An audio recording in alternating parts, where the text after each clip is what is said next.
कल के क्लास तक सभी को सब कुछ समझ में आ गया है? कोई किसी को दिक्कत नहीं? स्नेहल रेकॉर्डिंग चालू हुई आहे. पहिला हाँ क्लास ले आणि नंतर क्वेश्चन्स म्हणजे रेकॉर्डिंग बंद करायचे. ठीक. चलिए गाथा नंबर 45. गाथा नंबर 45 का हम लोग जो वो सबसे महत्वपूर्ण गाथाएं हैं उस गाथा का हम लोग प्रयोग करेंगे. उद्भूत भीषण जलोधर भारि भुग्ना शोचां दशामुपगताश्च्युत जीविताशा त्वत्पाद पंकजऋजो मृतदिग्धदेह मर्त्या भवन्ति मकरध्वज तुल्यरूपा. ओम नमो भगवती शूद्रोपद्रव शांतिकारिणी रोगिकाष्ठज्वरोपशमनं शांतिं कुरु कुरु स्वाहा.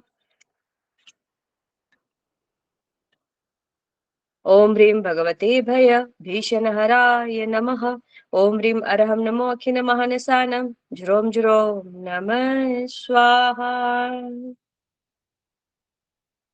इस गाथा का अर्थ है उद्भूत यानी उत्पन्न हुए, उद्भूत भीषण, भीषण यानी भयंकर, भयंकर जलोदर, जलोदर यानी हमारे पेट के रिलेटेड या कौन से भी जो भी प्रॉब्लम है हमारे वो जलोदर रोग के भार भुगना, भार भुगना यानी भार से झुके हुए, भार से झुके हुए चोत्तम दशा यानी सोचनीय अवस्था को उपगता प्राप्त और छोड़ दी है जीवन की इच्छा जिन्होंने ऐसे मनुष्य आपके चरण कमलों की धूल रूप अमृत से लिप्त शरीर होते हुए मकरध्वज तुल्य रूपा यानी कामदेव के समान रूप वाले भवंती हो जाते हैं.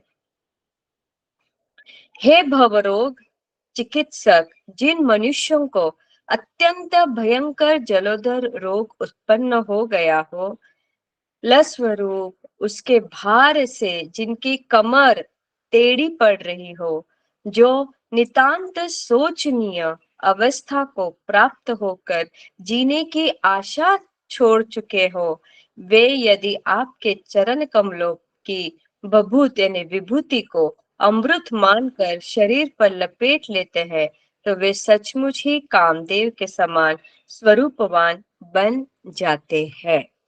ऐसा कहा है कि प्रभु अगर आपके स्मरण से और उद्भूत भीषण जलोधर भार भुगना इस श्लोक से जिस जो अत्यंत पीड़ित है वो अगर और जीने की आशा छोड़ देते हैं, ऐसा मनुष्य अगर आपका स्मरण करते हैं, इस गाथा का प्रयोग करते हैं तो आशा क्या हो जाती है, निराशा जो है वो आशा में बदल जाती है और वो एकदम कामदेव स्वरूप बन जाता है.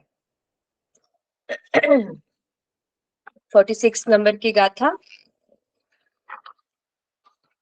आपादकण्ठमरुशृङ्खलवेष्टिताङ्गा गाढं बृहन्निगडकोटिनिकृष्टजङ्गा त्वन्नो मन्त्रमनिशं मनुजा स्मरन्त सत्यं स्वयं विगतबन्धभया भवन्ति. ओम नमो ह्रां ह्रीं श्रीं ह्रूं ह्रौं रः ठ ठ ठ ज ज ज क्षां क्षीं क्षूं क्षौं क्षः क्षय स्वाहा. ओम ह्रीं अरहं नमो वर्धमानानां ज्रों ज्रों नमः स्वाहा. आपाद कंठ यानी पाव से लेकर कंठ पर्यंत, मरुशृंखल वेष्टितांगा यानी बड़ी बड़ी सांकलों से जकड़ा हुआ है शरीर जिनका ऐसे और अत्यंत कसकर बांधी गई बड़ी बड़ी बेड़ियों के अग्रभाग से घिस गई है, जांघें जिनकी ऐसे मनुष्य निरंतर आपके नाम स्वरूप मंत्र को स्मरण करते हुए शीघ्र ही अपने आप बंधन के भय से रहित भवंती हो जाते हैं। यानी जो एड़ी से चोटी तक लोह श्रृंखल से आबद्ध है, जिसकी जांघाएं बेड़ियों की तीक्ष्णता से छलनी हो चुकी है, वह व्यक्ति भी यदि हर पल हर क्षण आपका नाम स्मरण कर ले तो उसके तमाम बंधन आप अपने आप टूट जाएंगे। यानी अगर कंठ से लेकर अपने पैरों तक अगर बेड़िया भी कस कर बांधी है और लोह लुहान हो गया है, यानी सब जगह खून से भरा हुआ है, फिर भी अगर ऐसा व्यक्ति अगर आपका स्मरण करे, इस गाथा का प्रयोग करे, तो क्या होगा? वो भी निहाल हो जाएगा। हे बंधन मुक्त, जिनका शरीर एड़ी से लेकर चोटी तक बड़ी बड़ी सांखलों से जकड़ कर कस दिया गया हो, मजबूत लोहे की जंजीरों की नोकों से रगड़ रगड़ कर जिनकी जांघाएं बुरी तरह छील गई हो, ऐसे कारागार में बंदी कैदी पुरुष आपके नाम स्मरण रूपी मंत्र का निरंतर जाप करने से तुरंत ही बंधन के मुंह भय से अपने आप स्वयं में छूट जाते हैं, मुक्त हो जाते हैं। मतलब यह गाथा कारागृह बंधन मोचक है। कौन से भी कारागृह में, कौन से भी आप कारागृह में, जेल रिलेटेड कोई भी प्रॉब्लम्स हो आपके, या आप किसी और विचारों के कारागृह में डूबे हुए हो, उस जेल में डूबे हुए हो, आपको बंधन मुक्ति चाहिए है, आपकी कोई प्रॉपर्टी की बहुत दिनों तक उसकी कोर्ट केस चल रही है और उससे जल्दी छुटकारा नहीं पा रही, कोई प्रॉपर्टी अगर आपकी ये अकड़ी हुई है, वो छूट नहीं रही है, उसको कोई निदान नहीं हो रहा है, तो भी आप इस गाथा का प्रयोग कर सकते हैं। 46 नंबर की गाथा 46 टाइम्स आपको इस गाथा का प्रयोग करना है। ठीक है, कोर्ट रिलेटेड कोई भी प्रॉब्लम हो, इस गाथा से दूर हो जाता है। 47 नंबर की गाथा। मत्तद्विप्रेन्द्र मृगराज धवान लाहि, संग्राम वारिधि महोदर बंधनाथ, तस्याशुनाशुमुपयाति भयं विएव, यस्तावकं स्तवमिमं मतिमानधीते। ओम नमो ह्रां ह्रीं रूं रः यक्ष श्रीं ह्रीं फट स्वाहा। ओम नमः भगवते उन्मत्तभयहराय नमः। ओम ह्रीं अरहं नमः सर्वसिद्धाय धनानां वर्धमानानां ज्रों ज्रों नमः स्वाहा।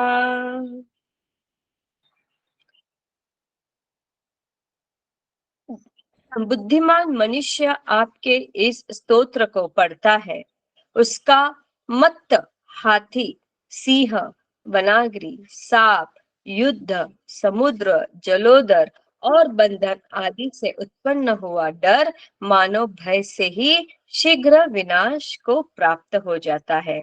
इस प्रकार जो विवेकशील, बुद्धिमान, प्रज्ञावान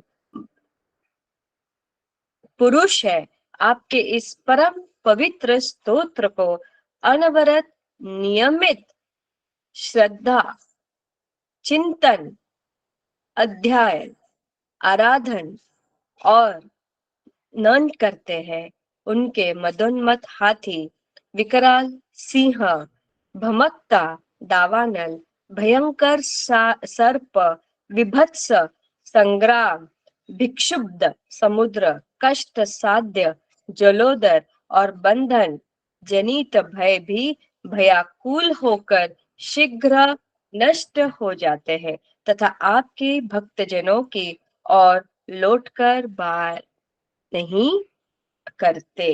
यानी ऐसे भयंकर, जिनका जैसे मदोन्मत्त हाथी है, विकराल सिंह है, भमकता दावानल, भयंकर सर्प, ऐसे भी कोई अगर कष्ट है, ऐसे भी कोई अगर बंधन से जड़ जकड़े हुए हैं, तो वो भी भयाकुल होकर शीघ्र नष्ट हो जाते हैं।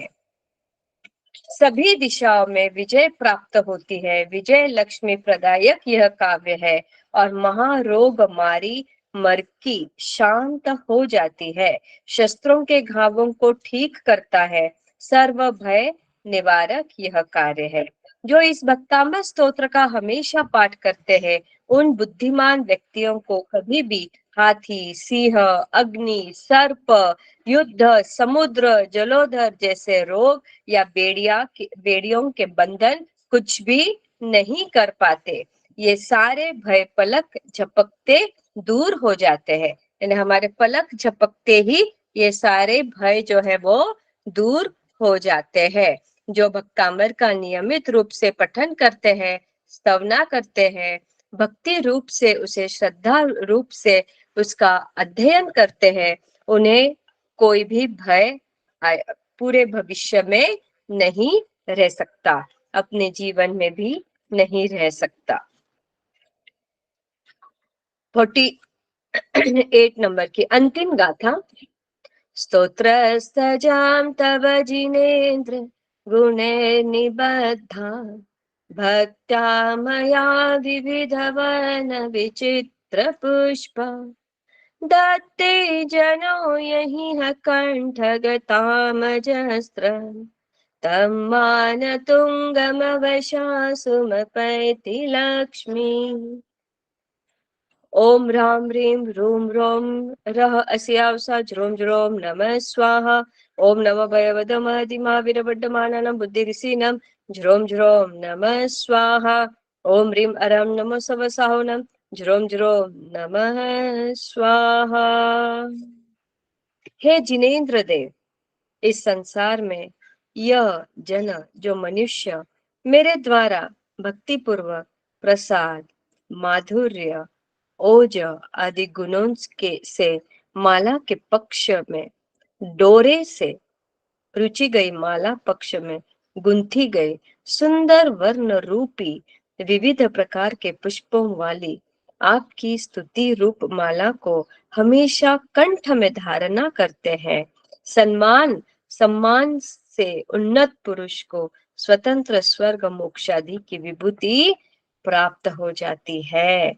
मतलब अगर ये जो है ये सारे पुष्प है, ये सारे मोतिया है, 48 मोतिया है, उसको एक माला में पिरोया गया है। अगर कोई भक्त, अगर कोई साधक इस भक्तांबर की मोतियों को अगर अपने कंठ में धारण कर ले तो उन्हें मोक्ष की प्राप्ति भी हो सकती है। क्यों? क्योंकि वो सुंदर वर्ण प्रभु आपका इसमें इस 48 गाथा में आपकी स्तुति की गई है और सुंदर वर्ण आपका किया गया है। तो ये गुंथी हुई माला अगर हम गले में अपने पहन लेते हैं तो हमारा बेड़ा पार हो सकता है, हम मोक्ष की लक्ष्मी तक पहुंच सकते हैं। क्योंकि हमारा अंतिम लक्ष्य क्या होना चाहिए? हमारी मोक्ष लक्ष्मी का होना चाहिए। हे त्रैलोक्य माल जैसे सुंदर नयन अभिरम रंग बिरंगे फूलों का हार कंठ में धारण करने से मनुष्य शोभायमान होता है, वैसे ही इस महाप्रभावशाली स्तोत्र रूपी माला को पहनने से, कंठस्थ करने से राज्य, स्वर्ग, संपत्ति, अभ्युदय और मोक्ष रूपी लक्ष्मी आदि निश्रेयस की प्राप्ति स्वयं हो सकती है। इति श्री मानतुंग चार्य विराजित भक्तांबर स्तोत्र है ना। जैसे हम सुंदर सुंदर मालाएं पहनकर हमारे कंठ को सुशोभित करते हैं, उसी तरह अगर हम भक्तांबर की गाथाओं को अगर हमारे कंठ में धारण कर ले तो हमारा कंठ उतना सुशोभित भी रहेगा और हमारी मोक्ष की जो सीढ़ी है वहां तक हम पहुंच जाएंगे। ओम नमो भगवते महति महावीर बड्डमाननं बुद्धिरिसिनं ओम ह्रां ह्रीं ह्रूं ह्रौं अस्यावसा ज्रों ज्रों स्वाहा। ओम नमो ब्रह्मचारिणे 18 सचिलंगरतधारिणे नमः स्वाहा। ओम ह्रीं अरं नमो सर्वसाहुनं ज्रों ज्रों नमः स्वाहा। सर्व प्रकार की अखूट लक्ष्मी, संपत्ति, वह सुख प्राप्त होता है, मनोवांछित कार्य सिद्ध होता है। जो इच्छा आपने की है, जो आपका कार्य है, मनोवांछित कार्य जो है वो सिद्धि को प्राप्त कर लेता है। अष्ट सिद्धि नवनिधि को भी प्राप्त कर लेता है। तो हम सभी ने प्रयास करना है कि हम सभी ने इस 48 गाथा को याद करके शुद्ध रूप में रोज इसकी स्तवना करें, क्योंकि अर्थ आपको अभी समझ में आया है और वो अपने कंठ में धारण कर ले। अब हमारा भक्तामर हीलिंग की, ये भक्तामर कौन से गाथा किसके लिए होती है, एक बार मैं वापस दोहरा रही हूँ, सभी जनों को लिखना है तो लिख लीजिए। श्री भक्तामर के श्लोकों की भक्ति की शक्ति ऊर्जा का लाइफ ऊर्जा के साथ संयोजन करके हम हीलिंग करते हैं, तो हमें परिणाम के पावर में बहुत कुछ अलग दिखने को मिलता है। यहाँ हम कुछ सरल प्रयोग देते हैं जो आपके रोज बरोज के जीवन में उपयोगी होंगे। तो पहला प्रयोग है, मस्तिष्क के रिलेटेड अगर कोई प्रॉब्लम हो तो आप भक्तामर हीलिंग मुकुट चक्र, ये मुकुट चक्र, सहस्त्रारा चक्र, क्राउन चक्र है ना, ये आपको सिखाया गया है। ये मुकुट चक्र और अज्ञा चक्र, ये अज्ञा चक्र, दो भ्रुकुटी के बीच में हमारा अज्ञा चक्र, जहाँ हम बिंदी लगाते हैं, ऊपर देने, वहां पर अगर आप हीलिंग देते हो तो वो दूर हो सकता है। अब आपको हीलिंग देना है किसी को, अभी अभी आप सीख रहे हो, है ना, कभी आपके ऊपर प्रसंग आएगा कि आपको किसी को हीलिंग देना है, तो आपको पता होना चाहिए सर रिलेटेड अगर कोई भी प्रॉब्लम है तो एक यहाँ पर क्राउन चक्र यानी हमारा मुकुट चक्र और अज्ञा चक्र, ये दोनों चक्र के ऊपर आपको काम करना है। अब इसकी गाथा कौन सी है, 2 नंबर, 24 नंबर और 26 नंबर। सेकेंड नंबर की गाथा, 24 नंबर की गाथा और 26 नंबर की गाथा।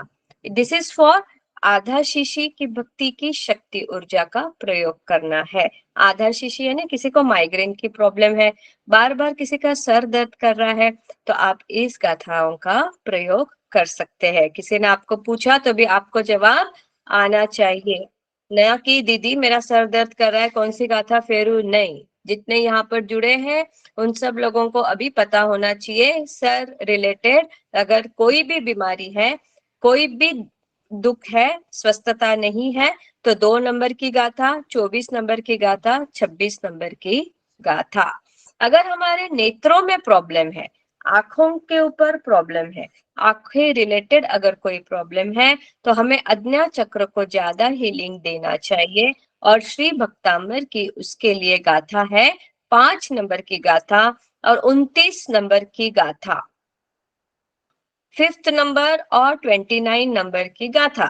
अब हम लोग थर्ड नंबर की, सेकेंड नंबर की गाथा, 4th नंबर की गाथा और 5th नंबर की गाथा भी आंखों के रिलेटेड ही होती है। तो 5वीं नंबर की और 29 नंबर की ये गाथा भी आप आंखों के लिए उपयोग किया जाता है, जिसकी आंखें आ जाती है, जिनकी आंखें लाल हो जाती है, जिनको मोती बिंदु का ऑपरेशन होता है, जिनका चश्मे का नंबर बहुत बढ़ जाता है, तो ये सारे गाथा ये आंखों के रिलेटेड जो भी संबंध है वो आज्ञा चक्र के ऊपर कॉन्सेंट्रेट कीजिए और हाथ जो है ऐसे कप शेप में अपने आंखों के ऊपर रखने के लिए बोलना है। सभी वात, अभी वात का प्रॉब्लम है ज्यादा, वात व्याधि और वात रोग का हीलिंग हमें मणिपुर चक्र को ज्यादा हीलिंग करना चाहिए, उसके लिए गाथा है मणिपुर चक्र यानी हमारा नाभि चक्र, वहां पर हीलिंग करनी चाहिए, उसके लिए गाथा है 14वीं नंबर और 17वीं number. For stomach, any stomach related problems, पेट को स्वस्थता महसूस करवानी है तो कितने 14 नंबर की नंबर, गाथा है दीदी? 14वीं नंबर और 17वीं नंबर, 14 एंड 17 नंबर की भक्ति की शक्ति ऊर्जा का प्रयोग आप कर सकते हैं। कभी भी कहीं भी हमें अपने शरीर की स्वरक्षा की जरूरत होती है। जैसे हम कोई ट्रैवल में जाते हैं, कोई हमें ट्रेन में जाते हैं, फ्लाइट में ट्रैवल करते हैं, या हमें कहीं ऐसी जगह पर जाते हैं जहां पर हमें हमारी खुद की रक्षा करनी जरूरी होती है। रात का ट्रैवल है, कहीं पर भी अपनी स्वरक्षा यानी खुद की रक्षा करनी है की जरूरत होती है। तो भक्तामृत की गाथा 23 23वीं नंबर की गाथा फेर कर आपको जाना है। 23 बार आप इस गाथा को फेर सकते हैं।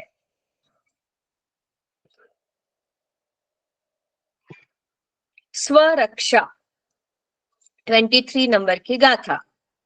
श्री भक्तांबर की 31 नंबर की गाथा जो है वो आपकी स्किन रिलेटेड जो भी प्रॉब्लम्स होती है, स्किन डिजीज जिसको होती है, चेहरे के ऊपर धब्बे होते हैं, मायूसी होती है, तो उन लोगों को 31 नंबर की गाथा का प्रयोग करना है। 31 बार कांच के ग्लास में पानी लेकर भरा हुआ वो पानी के ऊपर इसको 31 बार 31 नंबर की गाथा को फेरना है और थोड़ा सा पानी रखकर वो स्प्रिंकल करना है। आपके शरीर में कहीं खुजली आ रही है, बार बार खुजली आ रही है, चर्म रोगों से मुक्ति अगर आपको चाहिए, राज दरबार, आज के जमाने में राज दरबार यानी क्या, आज के जमाने में कंपनी, घर, कुटुंब, सोसाइटी और मंडली है ना। अभी तो हम राज दरबार है नहीं, तो पहले के जमाने में राज दरबार हुआ करते थे। तो अभी हमारा राज दरबार कौन सा है, हमारा कुटुंब है, हमारी कंपनी है जहां पर हम काम करते हैं, घर है हमारा, उसके बाद सोसाइटी है, और जो भी हम लोग कौन से भी मंडल में जाते हैं वो मंडल में, वहां पर हमारा क्या होना चाहिए, हमें सब लोगों ने पूछना चाहिए, ऐसा हमें लगता है ना।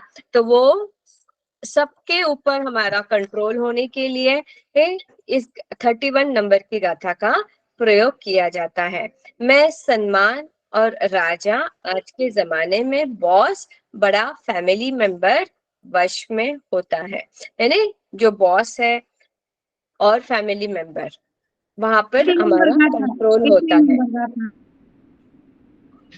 31 नंबर की गाथा किस लिए दीदी? कौन सी? 31, 31।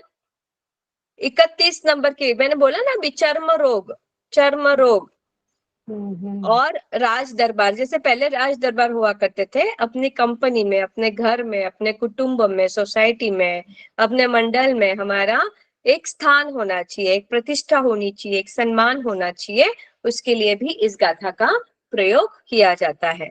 अब असाध्य रोग में श्री भक्तामृत की भक्ति की शक्ति के साथ हीलिंग करना चाहते हैं तो गाथा नंबर 41 है।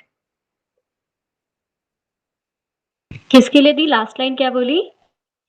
अगर आपको असाध्य रोग के लिए अगर कोई गाथा है, मतलब अगर कोई असाध्य रोग है तो हमारे इसमें ये 45 नंबर की गाथा, हाँ, उद्भूत भीषण असाध्य रोग में श्री भक्तामृत की भक्ति अगर आपको करनी है और रोज की सेल्फ हीलिंग अगर आपको करनी है तो 45 नंबर की गाथा का आपको प्रयोग करना है, उद्भूत भीषण वाली। आपको अगर पानी का भय है, आपको कोई जल यात्रा सुखरूप हो, उसके लिए हीलिंग करना चाहते हैं तो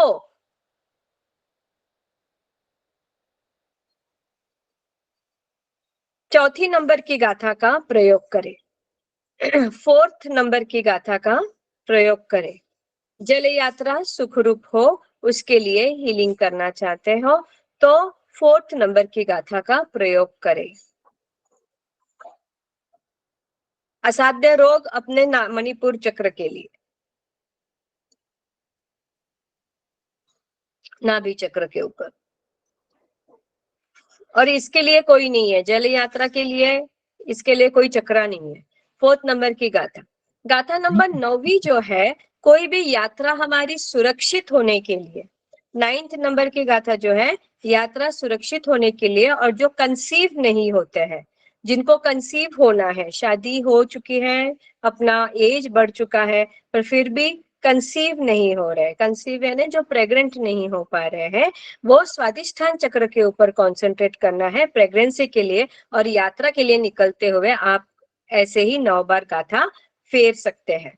9वीं नंबर की गाथा यात्रा के लिए, ट्रैवल के लिए, सुखद की यात्रा होने के लिए। गाथा नंबर 19 की हीलिंग आराधना से भाग्यहीन की आजीविका चालू होती है और सुख सुविधा प्राप्त होती है, यानी हमारा भाग्य बढ़ता है। और हमारी अगर कोई आजीविका नहीं है, यानी कोई साधन नहीं है, कोई नया बिजनेस खोला है, तो आप इस गाथा का 19वीं गाथा का प्रयोग कर सकते हैं। सभी प्रकार की सुख सुविधा प्राप्त होती है। 19 नंबर की गाथा से भाग्यहीन की आजीविका चालू हो जाती है और सभी सुख सुविधा प्राप्त होती है। नंबर 19, 19वीं गाथा। गाथा नंबर 20 के भक्ति की शक्ति ऊर्जा के साथ आप सेवन चक्रा हीलिंग कर सकते हैं। सातों चक्रास की जो हीलिंग है आपकी गाथा नंबर 20 से आप कर सकते हैं और संतान प्राप्ति में भी इसकी सहायता होती है। उसके साथ लक्ष्मी लाभदायक और सौभाग्य बढ़ता है। पुत्र सौख्य, पुत्र का सुख अगर आपको चाहिए है तो 20 नंबर की गाथा का प्रयोग आप कर सकते हैं और लक्ष्मी लाभदायक भी होती है और आपका सौभाग्य बढ़ता है। दीदी क्वेश्चन दीदी आंसर्स बाद में, हाँ। क्वेश्चन नहीं आंसर्स बाद। अरे नहीं, 20 नंबर की गाथा कौन काय के लिए, एक बार फिर से बोलिए आप।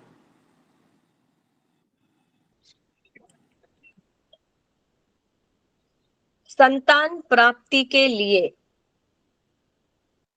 पुत्र सौख्य, लक्ष्मी लाभदायक और सौभाग्य बढ़ाता है। मैं हर एक गाथा 3-3 बार मैं बोल रही, रिपीट कर रही हूँ, आप प्लीज ध्यान दीजिए।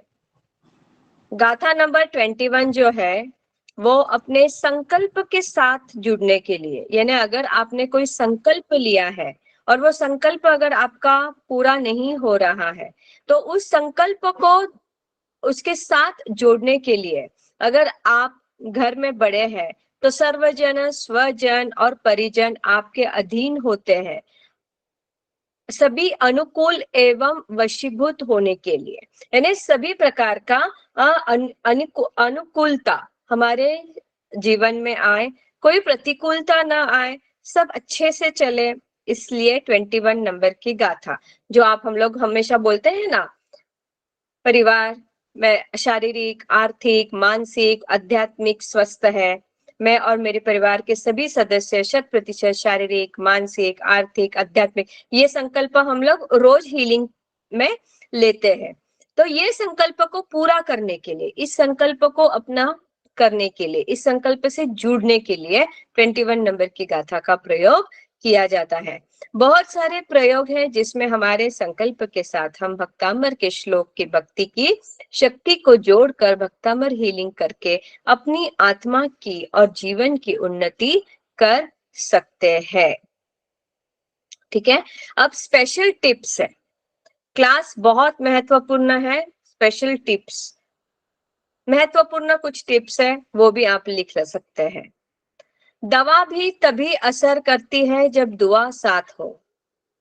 अशुभ कर्म के उदय में पुण्यशाली के कर्म की असर का लाभ लेने से तुरंत स्थिति में बदलाव आना शुरू हो जाता है।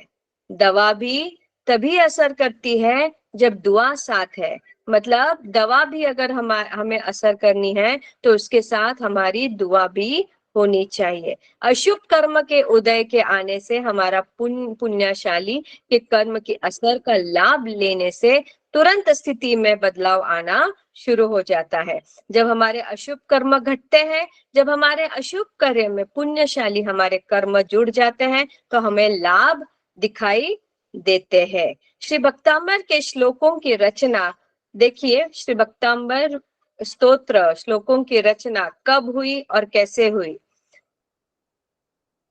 रचना वसंत तालिका छंद में सभी लाइन में 14 अक्षर 7 लघु और 7 गुरु होने से जब हम पूर्ण भक्ति भाव से पाठ करते हैं तो हम समभाव में आ जाते हैं। इसे वसंत तालिका छंद भी कहा जाता है और सभी लाइन में, यानी सभी श्लोकों की लाइन में ये 14 अक्षर होते हैं, साथ लघु है और साथ गुरु होने से जब हम पूर्ण भक्ति भाव से पाठ करते हैं तो हम समभाव में आ जाते हैं, जो धीरे धीरे हमें सम्यक भाव की ओर ले जाते हैं। क्रोध को समता, जो क्रोध है हमारा वो समता रूप में आ जाता है। कलह को शांति में बदल सकते हैं। श्री भक्तामृत का पाठ करते समय और भावपूर्वक करने के बाद अपने आप को महसूस करें, सम्यक भाव का अनुभव करें। यानी भावपूर्वक अगर आप भक्तामृत की भक्ति करते हैं, श्रद्धा के साथ भक्तामृत की भक्ति करते हैं, तो आप महसूस करेंगे अपने भीतर में ही चेंजेस आ रहे हैं, सम्यक भाव का अनुभव कर सकते हैं। भक्ति भाव से जाप आप कोई भी गाथा 9 बार, वृद्धि मंत्र 27 बार संकल्प के साथ गिनने से भी लाभ मिलता है, लेकिन भाव का बहुत उच्च होना जरूरी है। अब आप लोग हमेशा पूछते हैं ना कितने बार फेरना मंत्र। अब इसे लर्न कर दो। परमात्मा ने कहा है, गुरु ने कहा है कि 9 बार आपको श्लोक पढ़ना है, और अगर आपको समय है तो आप जो गाथा का नंबर है, जैसे 30 नंबर की गाथा 30 बार फेर सकते हैं, 19 नंबर की गाथा 19 बार फेर सकते हैं, और मंत्र वृद्धि कंपलसरी 27 बार।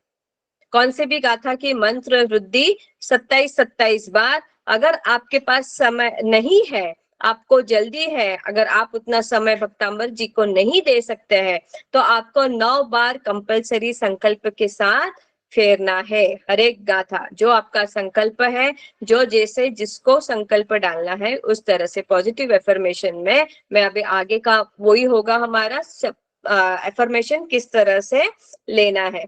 तो 9 बार तो आपको फेरना ही फेरना है, पर आपके उसमें भाव उच्च कोटि के होने जरूरी है। हम संकल्प करें कि श्री भक्तामृत जी की गाथा की ऊर्जा कांच के ग्लास का पानी ग्रहण करे तो वो पानी चार्ज हो जाता है, फिर वो पानी का हम पीने में उसे कर सकते हैं। वो पानी जो है हमारा संकल्प दोहराए, वो कांच के ग्लास में पानी ले, कांच के ग्लास में ही लेना है। कांच के ग्लास में पानी ले, उस पानी को उस मंत्र द्वारा चार्ज करे, श्लोक द्वारा चार्ज करे, और वो पानी आपको पीना है। उसकी अवहेलना, उसकी आशातना उसको बेसिन में, कहीं पेड़ों में, कहीं पर भी आपको नहीं डालनी है। वो दीदी आपको सॉरी पीना। बीच में बोल रही हूँ, पानी गर्म करके लेना है क्या? हाँ, आपको गर्म पानी लेना है, ठंडा पानी लेना है, कौन सा भी पानी चलेगा। और सामने रखना क्या एग्जैक्ट?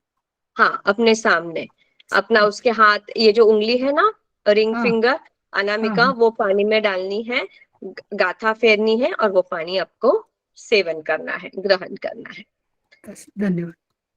श्री भक्तामृत का सिद्ध किया हुआ यंत्र का अभिषेक जल भी चार्ज पानी की तरह उसे कर सकते हैं। यानी हर एक पानी का, अगर आपने कुछ मतलब अगर आपका वास्तु दोष है तो कांच के ग्लास में पानी लेकर आप उस वास्तु दोष को भी निकाल सकते हैं। पानी को स्प्रिंकल करके, पानी की सिर्फ अवहेलना, कोई भी काल 1 घंटा या 2 घंटे के ऊपर वो पानी नहीं रहेगा। सूर्यास्त के पहले उस पानी को आपको खत्म करना है, केवल मात्र पीने से। उसकी अवहेलना करनी नहीं है। जब हम कोई भी दवाई का प्रयोग करें, तब खास दवाई वापरने से पहले ही भक्तामृत जी की गाथा है ना 3 बार संकल्प पूर्वक, फर्स्ट नंबर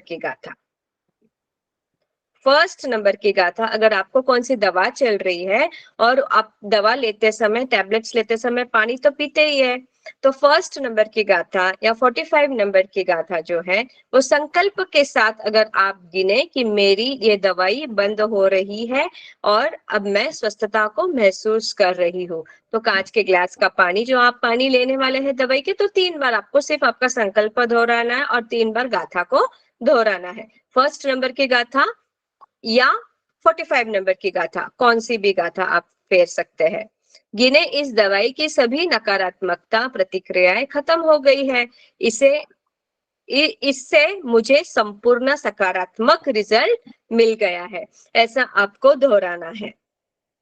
इससे मुझे संपूर्ण सकारात्मक रिजल्ट मिल गया है।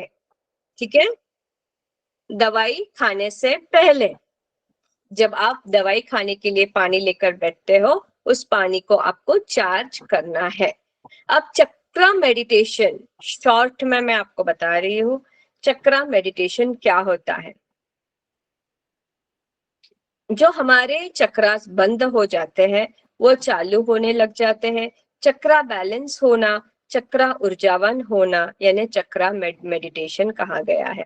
सुखासन में बैठकर हाथ जोड़कर 3 बार नवकार गिन के नाड़ी शुद्धि करें। नाड़ी शुद्धि प्राणायाम यानी हमारी अनुलोम विलोम। लेफ्ट से सांस लेना है, राइट से छोड़ना है, राइट से लेना है, लेफ्ट से छोड़ना है। ये नाड़ी शुद्ध प्राणायाम होता है। फिर आपको चक्रा मेडिटेशन, यानी चक्रा मेडिटेशन जब आप करेंगे, वो शॉर्ट में किस तरह से आपको चक्रा मेडिटेशन करनी है, उसकी विधि क्या है वो मैं आपको बता रही हूँ। सुखासन में बैठना है। सुखासन यानी मांडी डालकर आपको बैठना है, हाथ जोड़ना है, 3 बार नवकार गिनना है, नाड़ी शुद्धि प्राणायाम करना है। फिर ज्ञान मुद्रा में हाथ घुटने पे रखकर 12 बार ओमकार करना है। ज्ञान मुद्रा यानी फर्स्ट टू फिंगर टच, ये ज्ञान मुद्रा होती है। ये ज्ञान मुद्रा में बैठकर 12 बार आपको ओमकार करना है, जोर जोर से चैंटिंग करना है। ओ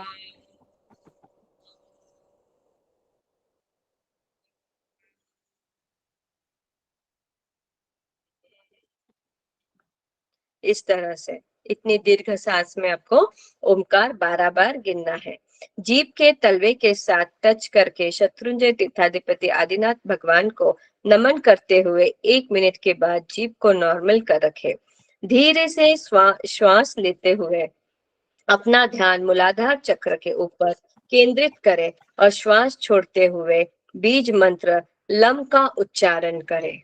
यानी मूलाधार चक्र को कंसंट्रेट कैसे करना है ये इसमें बताया गया है। मूलाधार चक्र जो हमारा मूलभूत चक्र है, जो हमारा सबसे महत्वपूर्ण बेस चक्र है, तो उसको किस तरह से आपको चक्रा मेडिटेशन करना है उस चक्र के ऊपर वो कहा गया है।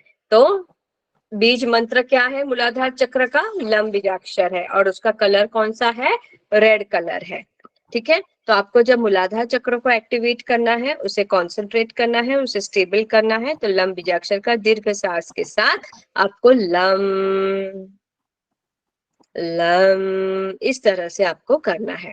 फिर श्वास लेते हुए अपना ध्यान स्वादिष्ठान चक्र के ऊपर केंद्रित करें और श्वास छोड़ते हुए उसका बीज मंत्र वम का उच्चारण करें। स्वादिष्ठान चक्र का बीज मंत्र कौन सा है? वम बीजाक्षर है। वम,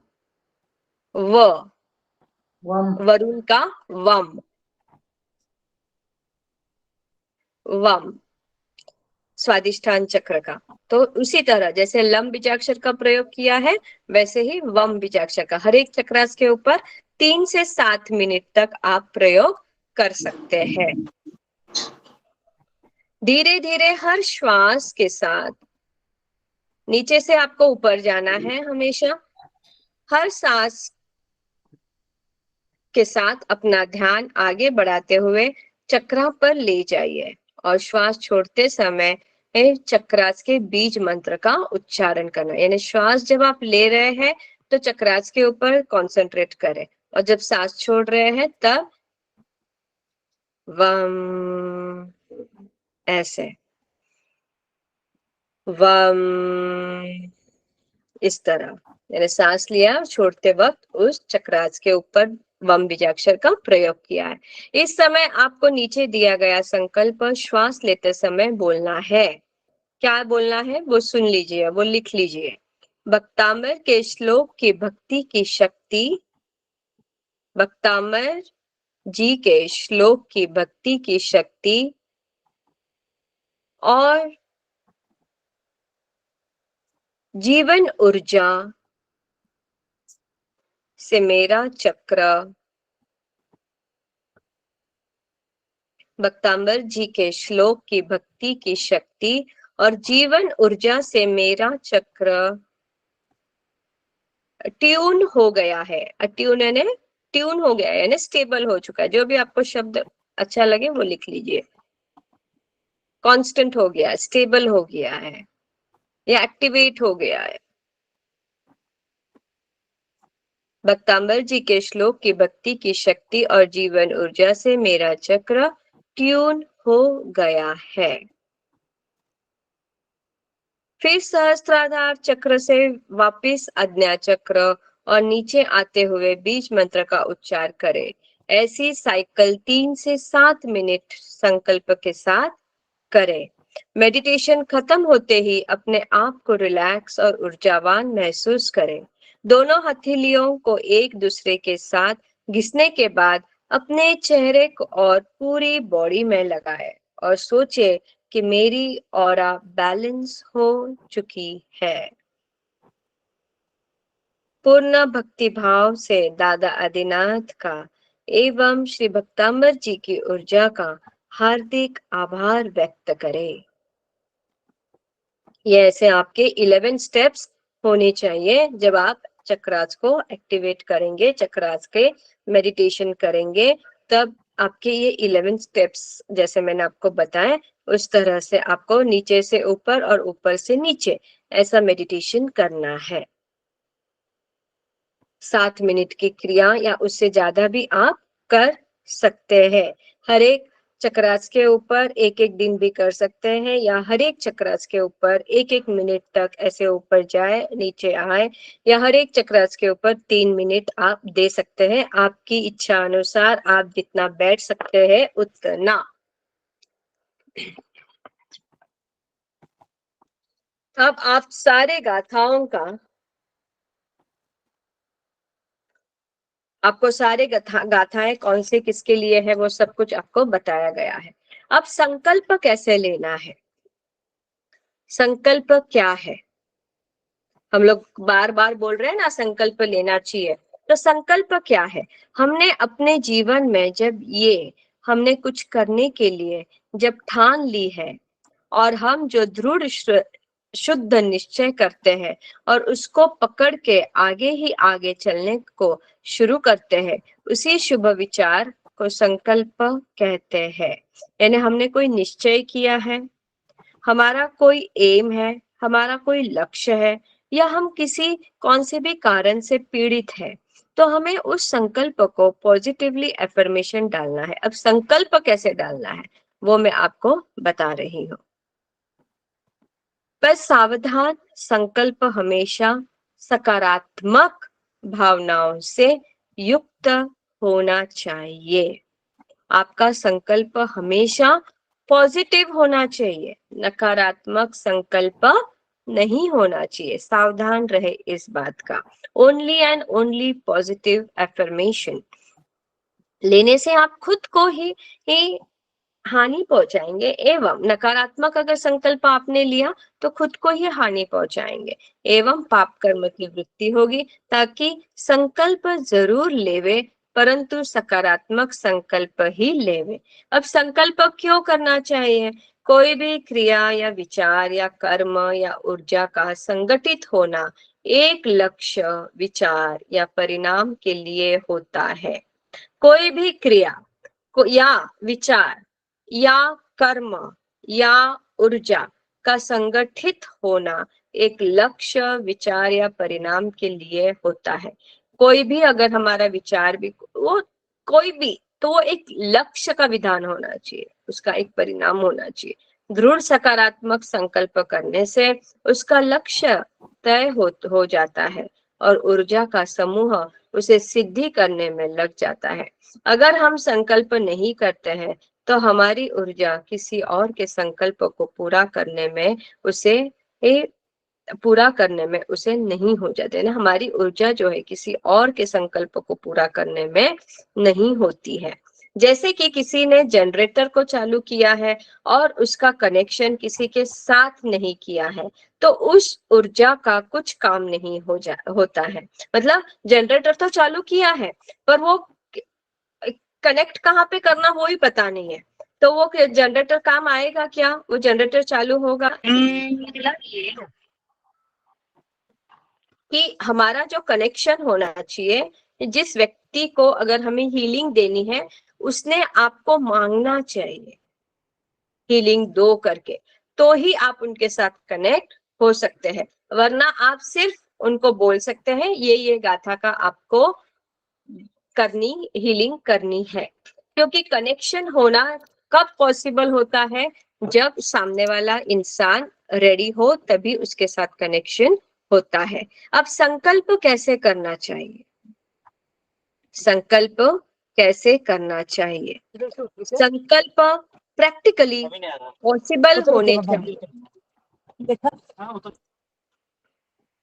संकल्प प्रैक्टिकली पॉसिबल होने चाहिए, मतलब ऐसे संकल्प ना ले कि मैं एक दिन में 1 करोड़ रुपए मेरे पास आनी चाहिए, नहीं। संकल्प ऐसा ले जो प्रैक्टिकली पॉसिबल है ना, जो सच में होने वाला है, वैसा संकल्प ले। संकल्प वर्तमान काल में पूरे हो गए ऐसी शब्द रचना में होनी चाहिए। ये वर्तमान काल में हमारा संकल्प पूरा हो गया है और वो पूरा हो सकता है, ऐसा ही संकल्प आप डालें। संकल्प में हमेशा सकारात्मक शब्द और वाक्य होने चाहिए। संकल्प हमेशा उच्च कोटि के भाव से बोलना चाहिए। हमारी पूरी भक्ति होनी चाहिए संकल्प बोलते समय, हमारा उच्च कोटि का भाव होना चाहिए जब हम संकल्प बोलते हैं। तो संकल्प बोलने से हमारी ऊर्जा बढ़नी चाहिए। संकल्प हमेशा शुभ होने चाहिए। कैसे होनी चाहिए संकल्प, देखो एक बार संकल्प कैसे लेना, आपको सवाल आते हैं ना, तो संकल्प हमारा शुभ होना चाहिए। संकल्प में सभी बात का पूर्ण रूप से उल्लेख होना चाहिए, मतलब स्पष्टता होनी चाहिए। ये नहीं कि आपको समझ में ही नहीं आए कि संकल्प क्या ले, कौन सा ले का या उसको किस तरह से वाक्य में रचना करें, नहीं। सरल रूप से संकल्प हो और वो एकदम स्पष्ट होना चाहिए, और वो ही आपको हर बार संकल्प दोहराना है। जितने दिन आप संकल्प लेंगे उतने दिन आपको वो दोहराना है। संकल्प की पूर्ण होने की अवधि 90 दिनों से कम होनी चाहिए। हमारा पहला संकल्प हमारी पहली प्रायोरिटी वाली जरूरतें एवं दृढ़ इच्छा होनी चाहिए। अगर आप खुद के लिए हीलिंग ले रहे हैं, खुद के लिए संकल्प लेने हैं, तो पहला आपका कौन सा प्रॉब्लम सॉल्व होना चाहिए या आपको पता होना चाहिए, तो पहला उसको दोहराए, फिर दूसरा संकल्प, फिर तीसरा संकल्प।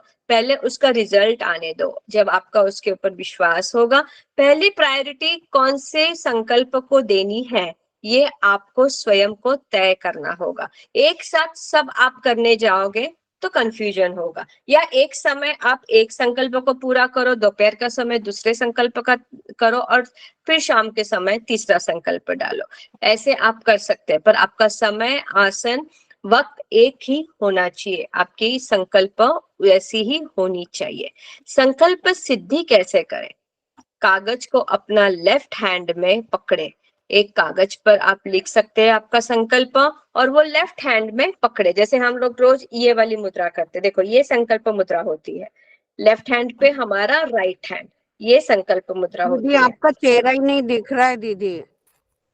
मेरा चेहरा नहीं दिख रहा है?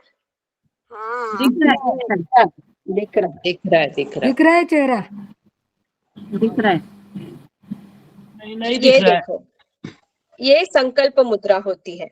ये लेफ्ट हैंड के ऊपर राइट हैंड को ऐसे फोल्ड किया, ये संकल्प मुद्रा होती है। अब इसमें आप कागज रख सकते हो। लेफ्ट में कागज, राइट हैंड में कागज रखे या लेफ्ट हैंड में कागज रखे, उसके ऊपर आप अपनी जो है दूसरे राइट हैंड की हथेलियां उसके ऊपर रखे। अपना राइट हैंड आगे करे, मुट्ठी को बंद करे, जो जिस तरह से मैंने आपको बोला है वैसे ही सेम, और संकल्प 3 बार दोहराइए, और संकल्प 3 बार दोहराइए। जो भी संकल्प आपको लेना है वो संकल्प आपको दोहराना है। आगे संकल्प कैसे, कौन से पॉजिटिव एफर्मेशन, वो आगे के क्लास में आ जाएगा। अभी आप सिर्फ इतना समझ लो कि 3 बार आपको संकल्प दोहराना है, ठीक है।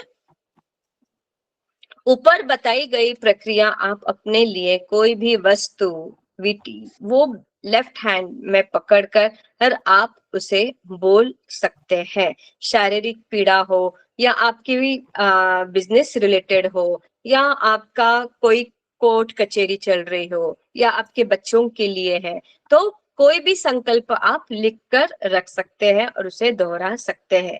भक्तांबर जी की गाथा का प्रभाव ऊपर बताए गए चार्ट के हिसाब से संकल्प के साथ जोड़े या तो पूरा भक्तांबर जी ही संकल्प के साथ जोड़ दें। अगर आप रोज